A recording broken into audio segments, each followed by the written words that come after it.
বলেন কেন আমাদেরকে যদি এখন বাসি ফু দিয়েই সরাই দিবেন? সাধারণকে তো ভোট কেন্দ্র থেকে এরকম বাসি ফু দিয়া সরাইতে থাকেন, সব জায়গায় আমাদেরকে বাসি ফু দিয়া সরাই দেন। হ্যাঁ, তারপর আবার আমাদের টাকাতেই বেতন নেন, আমাদের টাকাতেই দেশটা চালান। কি পাইছেন?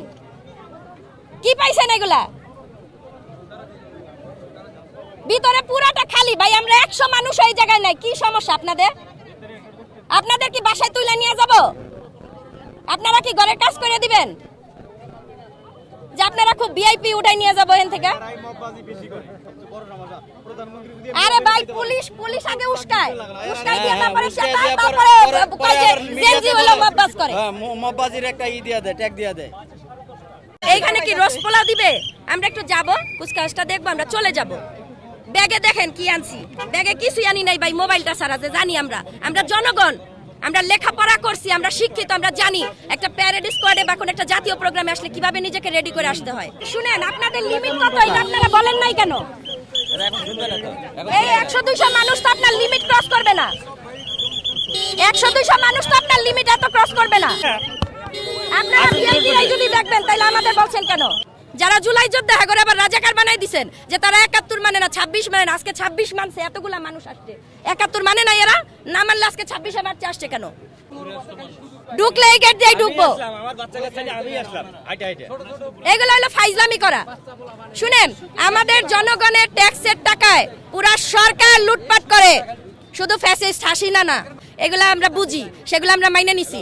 কিন্তু আজকে একটা জাতীয় অনুষ্ঠান, বাংলাদেশের একটা গর্বের বিষয়, আবার তো রাজাকার বানাই দিছেন। যারা জুলাই যোদ্ধা করে আবার রাজাকার বানাই দিছেন যে তারা 71 মানে না, 26 মানে না। আজকে 26 মানছে, এতগুলা মানুষ আসছে। 71 মানে না এরা, না মানলে আজকে 26-এ মারতে আসছে কেন? আপনি প্রশ্ন করেন, জিজ্ঞেস করেন, তারপরে শুনবেন মববাজি হয়েছে। এখন যদি ধাক্কাধাক্কি করি আমরা 100 মানুষ, বলবেন মববাজি হয়ে গেছে। আবার মেহের আফরোজ শাওন আবার পোস্ট দিবে, মেহের আফরোজ শাওন পোস্ট দিবে, বড় বড় যারা নেতা আছে তারা পোস্ট দিবে, দেশে মববাজি হয়। জাহিদুল ইসলাম উনি আবার জেনজিরে দুইয়া দিবে। আমরা এগুলা জানি ভাই, এগুলা খাইয়া বড় হইছি। 38 বছর চলে, 87 সনে আমার জন্ম। 5টা সরকার দেখছি, 5টা সরকার। 3টা সরকার একেবারে চোখে দেখছি, ঠিক আছে, আর 2টা হয়তো শুনছি, একটুও না। তারা 1.5 বছরেই দেখাই দিছে তারা কি করবে। তারপরেও এই সরকার আসছে, কেমনে আসছে এটাই আমাদের প্রশ্ন। যে আমার বাসায় 10 জনের 10টা চেয়ার নাই, আমি কেন 10 জনকে দাওয়াত দিব? আমি বলে দিব যে এত লিমিট, তাইলে অতজন মানুষই আসবে। ঢাকা শহরে 2 কোটি মানুষ থাকে ভাই, তারও বেশি। তা আপনি যখন ঢাকা শহরে সবার জন্য উন্মুক্ত বলতেছেন, মানে আপনার 2 কোটি মানুষের জন্য অ্যারেঞ্জমেন্ট রাখতে হবে। এইখানে কি রসপোলা দিবে? আমরা একটু যাব, কুচকাওয়াজটা দেখবো, আমরা চলে যাব। ব্যাগে দেখেন কি আনছি, ব্যাগে কিছুই আনি নাই ভাই, মোবাইলটা ছাড়া। যে জানি আমরা জনগণ, আমরা লেখাপড়া করছি, আমরা শিক্ষিত, আমরা জানি একটা প্যারেড স্কোয়াডে বা কোন একটা জাতীয় প্রোগ্রামে আসলে কিভাবে নিজেকে রেডি করে আসতে হয়। আমরা অতিরিক্ত ব্যাগও আনি নাই, যে ঠিক আছে যাতে প্রশাসনের কোনো সমস্যা না হয়।